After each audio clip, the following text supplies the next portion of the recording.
বর্ষার দিনে ছাতা না নিলে হয়? ওটা বেরিয়ে যাবে। হ্যাঁ, টাটা মা, টাটা।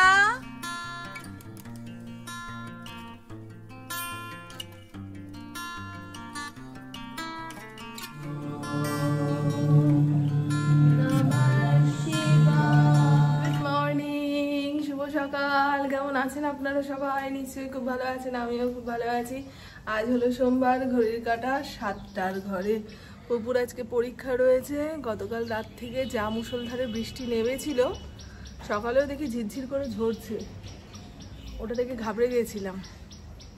পুপুর যেদিন যেদিন পরীক্ষা থাকে সেদিন সকাল থেকে বৃষ্টি দেখলেই আমার ভেতরে যে মেয়েটা কী করে বেরোবে, মেয়েটা আধা রাস্তা যেতে না যেতে তো ভিজে যাবে, ভেজা জামা কাপড়ে অনেকক্ষণ থাকলে জ্বর এসে যাবে, এই তো। আর আজকের পরীক্ষাটা হয়ে গেলে শেষ, পুপুও নিশ্চিন্ত, আমিও নিশ্চিন্ত। এখনও কিন্তু মেঘ করে রয়েছে, মেঘটা ভালোভাবে সরেনি। তবে পুপু কলেজে পৌঁছে যাওয়ার পরে যত খুশি বৃষ্টি হওয়ার হোক। ওমা চলে আসো, বৃষ্টির জলে গা পা ভেজিও না, পচন লেগে যাবে। এটা গা দিয়ে গন্ধ ছেড়েছে, দাঁড়া চোখটা পরিষ্কার করে দিই।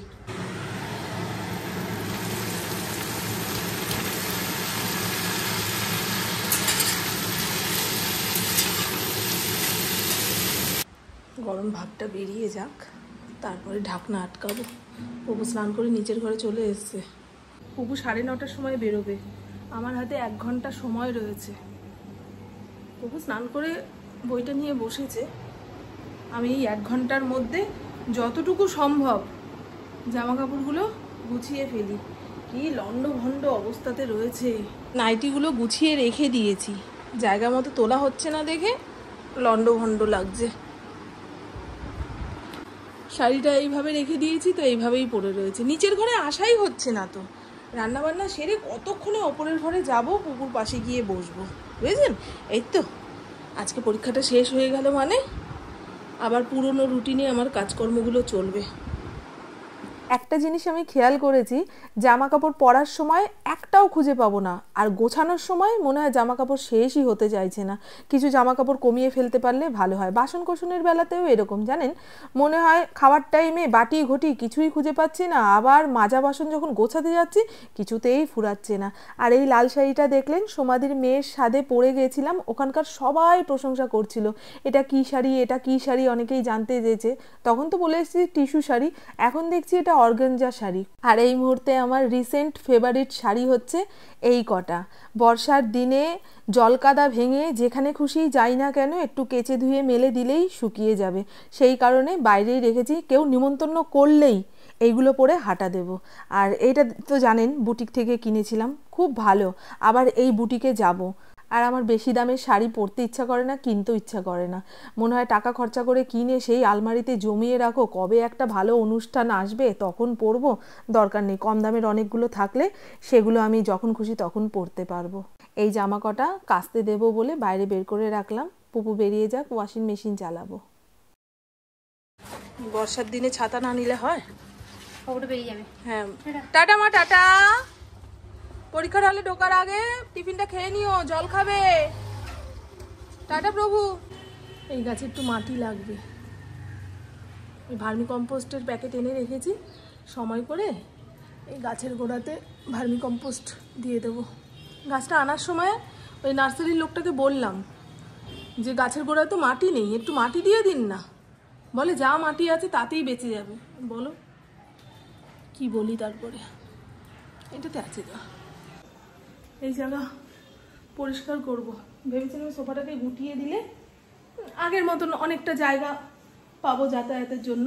তো বউ বললো মা এটাকে গুটিও না, আমি এসে এখানেই রেস্ট নেব।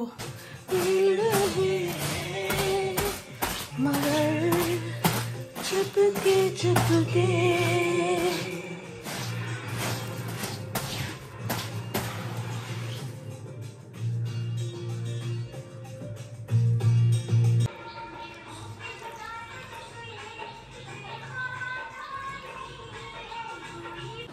এই বর্ষাকালে ঘরদোর যত ভালো করেই মুছি না কেন, একটা চ্যাটচ্যাটে ভাব থেকেই যায়।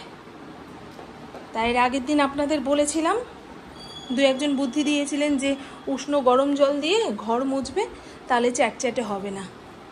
আর আমি আপনাদের বুদ্ধি দিচ্ছি, লাল হারপিক ঘর মোছার জলে মিশিয়ে ঘর মুছবেন, দেখবেন ওই চ্যাটচ্যাটে ভাবটা থাকবে না, আর মার্বেল কত চকচক করবে। এই দেখুন, বুঝলেন, ইন্দ্র চলে এসছে। সে এখন বাজার থেকে প্রত্যেক দিন থোর নিয়ে আসে। যখন যেটা আনতে শুরু করবে তখন এনেই যাবে, এনেই যাবে, এনেই যাবে। অশান্তি ভয় পায় না গো, ভয় কেটে গেছে। কী কারণে যে ভয়টা এরকম কেটে গেল কে জানে ভাই। এই যে প্রত্যেক দিন 2-3টে করে থোর নিয়ে আসছো, একদিন একটা খেয়ে শেষ করতে পারলাম না, আবার পরের দিন এনে হাজির করলাম। এই সমস্ত জিনিস জানো, একদিন ঘরে থাকলেই কালো হয়ে যায়, পরের দিন কেটে আর রান্না করতে ইচ্ছা করবে না। কি বলবো গো বন্ধু, সংসারী মানুষের গল্প তো এই সবই। আমার বর বাজার করেছে, খারাপ বাজার করেছে, আমার বর খুব ভালো।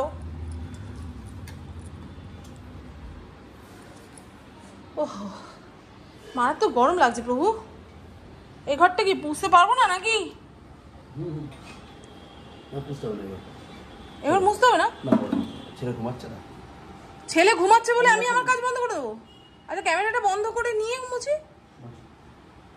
উনি জামা কাপড় ছেড়ে ফেলেছে, এখন আর ক্যামেরার সামনে ওনাকে আনা যাবে না। ওই যাবে, ও কি মারছে কেমন দেখ না, ও কি দেয় রে, ওই দেখো কি। আসলে এই গরমের মধ্যে হেঁটে এসছে তো, জামা কাপড় ভিজে চ্যাপচ্যাপা, কতক্ষণে খুলবে। বেটা ছেলেদের কত সুবিধা, হ্যাঁ গো। দেখো, আমি এই গরমের মধ্যেও 2টো জামা পরে রয়েছি, উপায় নেই তো। ভগবান যেন বেটা ছেলেদের জন্য সব ব্যবস্থা করে রেখেছে, আর মেয়েদের সব কিছু দিয়ে মেরে রেখেছে, না গো ইন্দ্র? তোমার কি মনে হয়? দেখুন, বাবার কাছে উঠবে। তুলে নাও, তুলে নাও, তুলে নাও, টান দিয়ে তুলে নাও। একটু জল খাই, 5 মিনিট বসি, তারপরে সিঁড়ি মোছামুছি করবো। ইন্দ্রকে বললাম একটু ভাত বেড়ে খেয়ে নাও। আমি এই এত কাজকর্ম করে না ঘেমে নিয়ে একাসার হয়ে গেছি, হাতের হাড়িতে হাত দিতে ইচ্ছা করবে না। একটা না অনেকগুলো কাজ করতে পারি না। 5 মিনিট 10 মিনিট রেস্ট নিয়ে নিয়ে এক একটা কাজ ধরি। যারা পারে পারে বাবা, বয়সটাও তো হচ্ছে রে। একটা টাইমে একসঙ্গে কত কাজ করতে পারতাম, এখন আর হাড্ডি গুড্ডি স্বাদ দেয় না। ভাল লাগছে আজকে 25 বার আপনাদের জিজ্ঞাসা করবো ভাল লাগছে, ভাল লাগছে, কারণ মাঝখানে সিধা করেছি। মাঝখানে সিধা করলে আমাকে দেখতে ভালো লাগে না। কুকুও বলে মা মাঝখানে সিধা করবে না, এই থুতনিটা পুরো এরকম বেরিয়ে আসে, চৌকো হয়ে যায় মুখটা।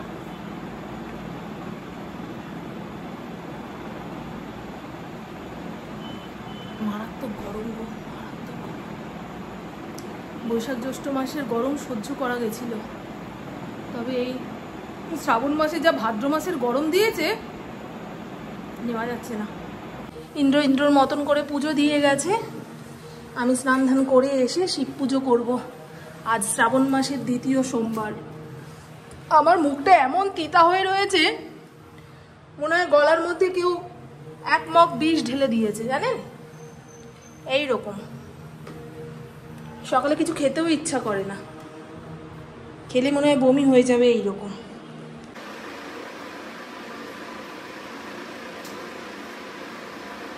এবারে নিশ্চিন্ত মনে ওম নমঃ শিবায়, ওম নমঃ শিবায় করি। খুব চা খেতে ইচ্ছা করছে, কিন্তু 12:30 বাজে, এখন চা খাওয়াটা কি ঠিক হবে? আবার ভাবছি যদি চাটা না খাই, মাথার মধ্যে যে দপদপানি ব্যথাটা করছে সেটা কমবে না। অতিরিক্ত বৃষ্টিতে, অতিরিক্ত গরমে, কনকনে ঠান্ডায় যখন মাথার মধ্যে খুশকি বসে যায়, খুব মাথা যন্ত্রণা করে গো। অনেকে বলে মাইগ্রেন, তবে ডাক্তারকে দেখিয়েছিলাম, উনি বললেন না, এটা মাইগ্রেনের সমস্যা নয়। মাইগ্রেন যাদের থাকে তাদের বাইরের কোনো শত্রুর দরকার থাকে না, শুনেছি। কিন্তু আমার এই যে এই মাথার ব্যথাটা আস্তে আস্তে কপালে আসবে, কপাল থেকে চোখে নামবে। তো পুপু বলে চোখে চশমা দেবে মা। এটা অনেক সময় চোখে পাওয়ার বাড়লেও হয়। উফ, আবার বৃষ্টিটা নামলো, আকাশ কালো করে রয়েছে, মনে হয় ঝমঝম করে নামবে। এখন যত খুশি হোক, আমার মেয়ে কলেজে পৌঁছে গেছে। বলেছি পরীক্ষার হলে ঢোকার আগে খেয়ে দিয়ে মাথা ঠান্ডা করে নিয়ে যাবি। ওই 5টার সময় বেরোনোর পরে খেতে ভুলে গেছি। এর আগের দিন বলছিল মা খেতে ভুলে গেছি। খেতে ভুলে যায় মানুষ কি করে রে? আমার মেয়েটা না খেয়ে থাকতে পারে, তো খুব না খেয়ে থাকতে পারে। আমাদের ইন্দ্র না খেয়ে থাকতে পারে। আমার বিয়ের প্রথম ইন্দ্রর সঙ্গে যদি ঝগড়াঝাটি অশান্তি হতো, আমি আমার সময় মতো খেয়ে নিতাম, ইন্দ্র রাগ করে না খেয়ে থাকতো। বুঝেছেন? এইরকম। তবে আমার মেয়ে রাগ করে না খেয়ে থাকে না, ভুলে যায়, ওর ভাল লাগে না।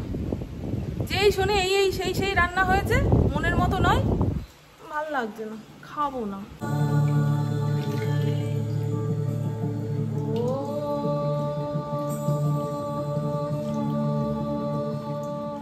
এই ফটু, খেতে দিয়েছি তো, খাও খাও, যাও ভাত খাও। Good boy. পেটটা একটু গরম হয়েছে, দই ভাত খেতে চায় না, তবে আজকে দিলাম, দেখি খায় কি না। সেই সকাল থেকে কাজ করেই যাচ্ছি। এবারে খিদার চোটে মাথা ভন করে ঘুরছে। অজ্ঞান হয়ে পড়ে যাওয়ার আগে চায়ের মধ্যে 2টো বিস্কুট চুবিয়ে খাই। আর আমি তখন যে চা খেলাম, তারপরে আর ভাত খেতে ইচ্ছা করছিল না। বিকেল 4টের সময় দেখি কেমন খিদা পাচ্ছে। তখন ভাতের মধ্যে জল ঢেলে একটু আলু ভাজা দিয়ে কাঁচা লঙ্কা ডলে ভাত মেখে একটুখানি মুখে দিলাম। নাহলে ব্যায়ামে যাচ্ছি তো, ব্যায়াম করতে পারবো না, দাঁড়াতে পারবো না, মাথা ঘুরে যদি পড়ে যায়। আমার এই ভয়টা চিরকালের, জানেন, যে খালি পেটে রাস্তায় বেরোচ্ছি, যদি মাথা ঘুরে পড়ে যায় তাহলে তো জ্ঞান ফিরলে দেখবো আমার বডিটা ওই চায়ের দোকানের বেঞ্চে, সবাই জলের ছিটা দিচ্ছে। এই ছোট থেকেই ভয় পেতাম। সে যাই হোক, ইন্দ্র আমাদের নতুন অফিসে বসে রয়েছে। আমার ফোনে একটা মেসেজ আসবে, সেটা অফিসের ছেলেটাকে বলে তারপরে যোগব্যায়ামের ক্লাসে যাব। আমার যে ফোনটাতে কল আসে সেটা খারাপ হয়ে গেছে মনে হয়, কিছু শোনা যাচ্ছে না, কল ধরা যাচ্ছে না। ও ফোন খারাপ হয়ে গেলে আমি আর দ্বিতীয়বার ফোন কিনবো না ভাই। আমার সঙ্গে যোগাযোগ করার লোক সেরকম নেই। যদি কারোর সঙ্গে দরকার থাকে, ইন্দ্র কিংবা পুকুর ফোন চেয়ে যোগাযোগ করে নেব। ফোন থাকা মানে খুব হেডেক, আমার এটা অ্যাংজাইটি। ফোন বাজলেই মনে হয় কি কতক্ষণে ধরবো, আর ওই ধরতে গিয়ে ওপর নিচ ফোন কোথায় খুঁজে মরছি, তাতে যেন হয়রান হয়ে যাই। সে যাই হোক, চলুন। আমি ব্যাগ প্যাটোরা গুছিয়ে নিয়েছি। আজকে যোগব্যায়াম ক্লাসে মায়না দিতে হবে, সুজাতার মায়না, পুপুর টিচারের মায়না, আর এই যোগব্যায়াম ক্লাস এখন অ্যাড হয়েছে। এই মায়নাগুলো ঠিক টাইমে দিতে না পারলে আমার কেমন যেন লাগে। মনে হয় পরের দিন দিলে জিজ্ঞাসা করবে দেরি হলো কেন, ওইটাই তো ব্যাস। জানি কিছু বলবে না, 1 দিন 2 দিন দেরি হতেই পারে, মানুষ ভুলে যায় কিংবা যেতে পারে না, কিন্তু আমার ইদানিং খুব সব বিষয় নিয়ে অ্যাংজাইটি হয়। অফিসের ছেলেটা ফোন করে জানিয়ে দিল যে এখন আর কোনো ওটিপি আসবে না, কাল সকাল 10টার সময় যা হওয়ার হবে। তাই আমি নিশ্চিন্ত মনে বেরোতে পারছি, নাহলে টেনশন করতাম এই ওটিপি আসবে, আমি মনে হয় শুনতে পারবো না, আমার জন্য অনেক কাজ আটকে যাবে। এই তো এই ধরনের চিন্তা ভাবনা করি এখন, জানেন।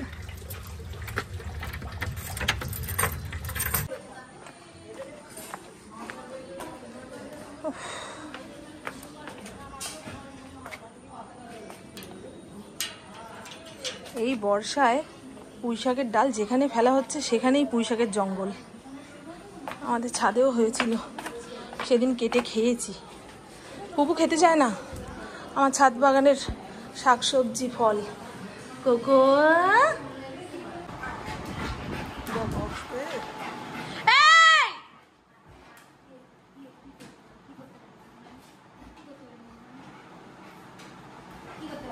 কতক্ষণ তোকে দেখেনি। হ্যাঁ দেখ, আর এই তো বন্ধু, আমি যোগব্যায়াম থেকে ফেরার পথে পুপুকে ফোন করেছিলাম, কিরে কোথায়? বলে এই যে লিলুয়াতে ট্রেন ঢুকছে, তার মানে আধা ঘন্টা আসতে লাগবে বাড়িতে। সেজন্য জামা কাপড় না ছেড়ে রান্নাটা চাপিয়ে দিয়েছি। বেশি করে পোস্ত দিয়ে আলু পোস্ত বানালাম, ঝাল ঝাল করে। আলু সেদ্ধ আর খেতে ইচ্ছা করছে না গো। আর এই হলো ডাল, কালো জিরা ফোড়ন দিয়ে একটুখানি ঘন ঘন করেই নামাবো। ভাত চাপিয়ে দিয়েছি। ওকে বললাম যা স্নান ধান সেরে আস্তে আস্তে আমার সব রান্না নেমে যাবে, খাইয়ে দিতে হবে। ও যে মা খুব খিদা পেয়েছে। হ্যাঁ ঠিক আছে, যা, ভাতটা একটু হবে। তো চলুন বন্ধু, আজকে সারাটা দিন এইভাবেই কাটলো। এখন চুলটা একটুখানি ফুরফুরে লাগছে, ভেতরে ভেতরে ভেজা ছিল গো, সেই কারণে তেল ছিটে মনে হচ্ছিল। তো আমার বকবক আজকের মতন এইটুকুই। আপনারা সবাই খুব খুব খুব ভালো থাকবেন, নিজের শরীরে খেয়াল রাখবেন, সুস্থ থাকবেন, আর অল টাইম স্মাইল করতে হবে। টাটা, খুব ভালো থাকবেন। আজকে আমাদের যোগব্যায়াম সেন্টারে সবার ওয়েট মাপা হয়েছে। আমার 72 কেজি ওজন হয়েছে।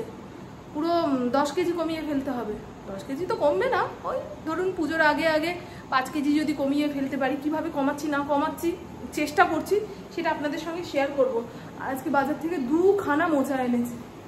একদিনে ছাড়িয়ে রাখলেন, যেদিন ইচ্ছা আমি সেদিন কেটে কুটে রান্না করতে পারবো।